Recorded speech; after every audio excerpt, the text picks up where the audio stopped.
All right, and we are back for another fun-filled chapter of The Littles and the Lost Children.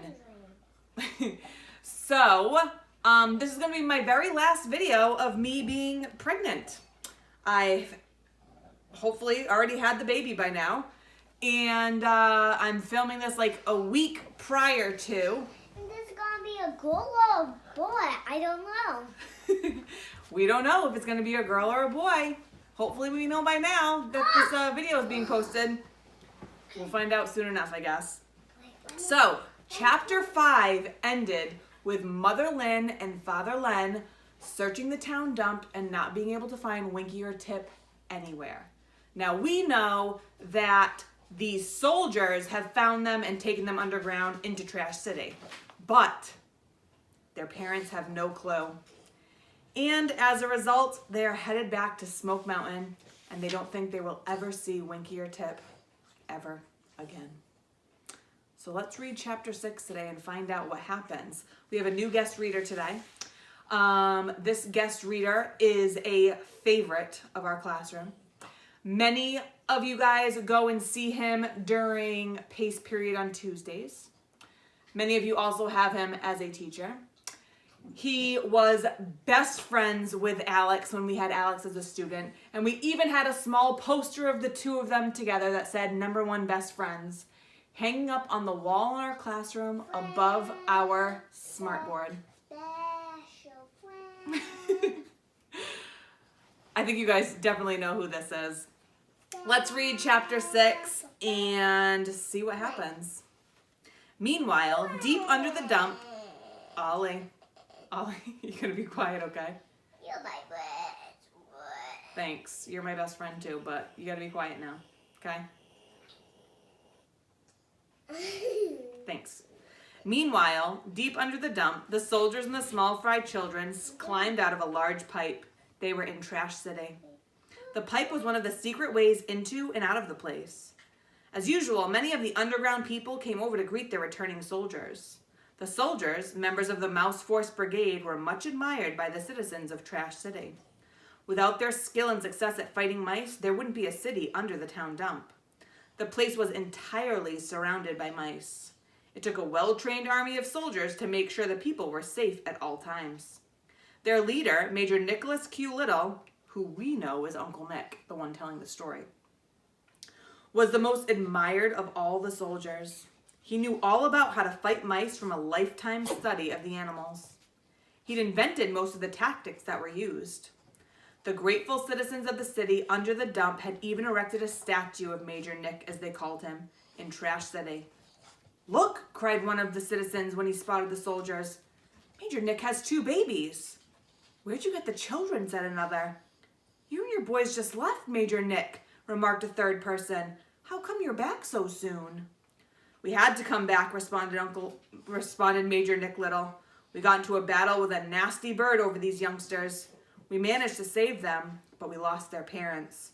And we ran out of ammunition." "By golly, that didn't take long," said one of the people.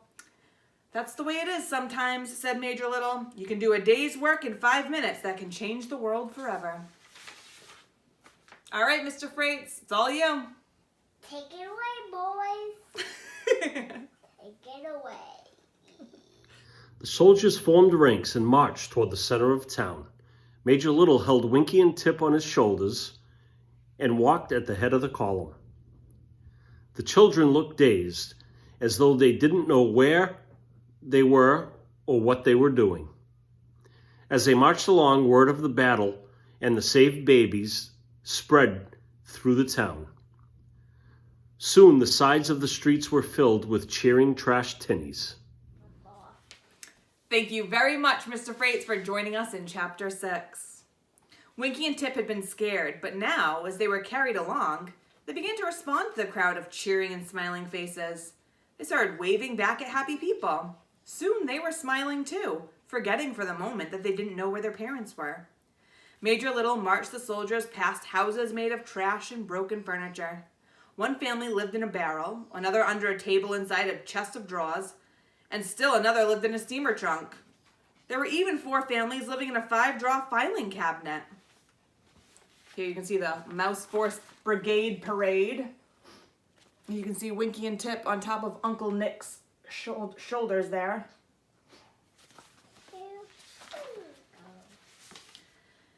They marched past the town's community youth center. There was a bathtub full of water for swimming in the summer and skating in the winter when the water froze. There was also a broken bicycle fixed up as a Ferris wheel. Strings of Christmas tree bulbs were hanging everywhere. They lighted the insides of houses and the streets. At one point, the soldiers marched past the community kitchen. Tiny people were standing in line to pick up food. Their containers were bottle caps of various sizes. "What's for lunch?" cried one of the soldiers near the rear of the column. "Carrots again," yelled the kitchen worker. All the soldiers groaned. "That's 3 times this week," shouted the soldier. "We'll turn orange." "Is everybody happy?" yelled the major. "Sound off." "Yes," yelled all the soldiers. Then 1, 2, 3, 4 in time with their marching feet. When the soldiers arrived at the center of town, Major Little called out, "Column, halt!" The soldiers came to a stop. They were in front of Mayor Clutter's orange crate house. The mayor himself stood in front of the house. He had a bushy red beard and a black patch over one eye. And like most of the people of Trash City, the mayor wore clothes that were spotted with colorful patches. Trash Tinies wore patches on their clothes because they wanted to. It was the style. Poopy clothes. "Who are the youngins, Major Nick?" asked the mayor.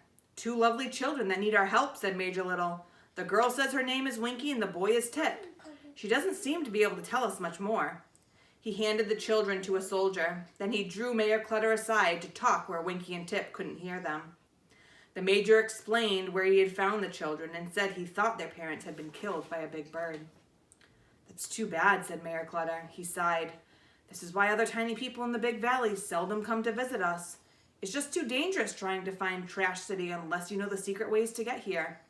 Major Little nodded. "I suppose Winky and Tip's parents were trying to find their way in when the big bird attacked them."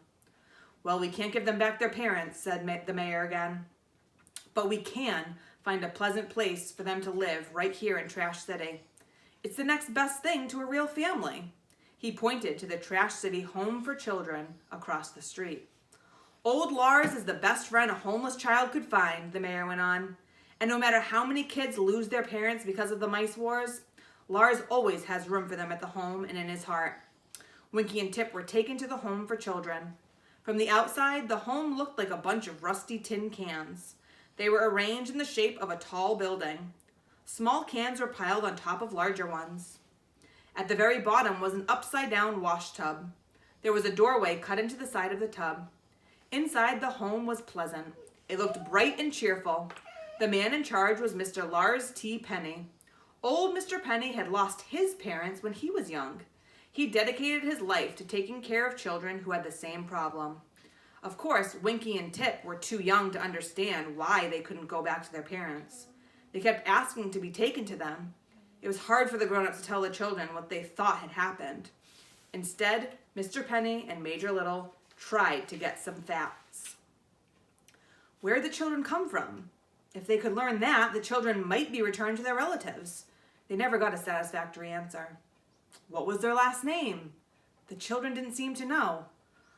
"Well then, how old are you?" Mr. Penny asked. Winky and Tip held up 2 fingers. "Ah, they're both 2, said Major Little. "Must be twins." "How did you and your mother and father get to the town dump?" asked Mr. Penny. "Sable," answered Winky. "We flied." Tip flapped his arms. Mr. Penny looked at Major Little. He frowned. "What do you make of that?" he asked. "They flew?" Major Little laughed. "Seems to me we'd have seen a glider or some kind of airplane if that were so," he said. "Bird flied," said Winky. "He sure did, Winky," said the Major, "and he came zooming right down on us, too. Were you scared?" Major Little didn't understand what Winky was trying to tell him. He'd never heard of anyone successfully training a bird to fly them places. Even if he had understood, he would have found such a thing hard to believe. And when Winky went on to say the big bird was her friend, the Major couldn't believe she was actually trying to say friend. From what he had seen with his own eyes, he was sure the bird had attacked Winky's family. Major Little spent most of the day making sure Winky and Tip were settled at the Trash City Home for Children. The tiny children were everywhere inside the building. Most were playing games. A few were curled up in overstuffed chairs reading books. They all stopped what they were doing and came over to Major Little. They wanted to learn all about Winky and Tip. The Major told them where and how he had found the babies. The children loved listening to Major Little tell stories of his adventures. Mostly they were stories about battles with mice. But Winky and Tip's story was different. They wanted to hear it twice. When Major Little left, he told Mr. Penny that he was very fond of the twins and that he would be back to visit them often. And, he said, since we haven't found out what their last name is, I've decided it will be McDust. Until we find out, if we ever do. And so it was that the two tiny children who had lived high up on Smoke Mountain came to live down under the town dump and were called the McDust twins. So it seems like Winky and Tip are going to be spending a lot of time in Trash City. And their new last name is no longer Small Fry, it's McDust. So, in our Google Classroom, you guys have some reading comprehension questions to answer, and you have a prediction to make. Are you all done? Yes, we are, Ollie. We are all done. Now you can make me the bug mac and cheese. Yes, and now I will make Oliver some macaroni and cheese. I don't want it. So, I don't want to eat bugs for breakfast. Okay, good. I won't have you eat any bugs then. So that's it. Chapter 6 is done. Next chapter is chapter 7, and it says, the very first line is 7 years passed. So that means Winky and Tip end up in Trash City for 7 years. Crazy. Let's see what happens in our next chapter next time we get together. And be prepared to meet my newest little child. All right, guys. See you next time.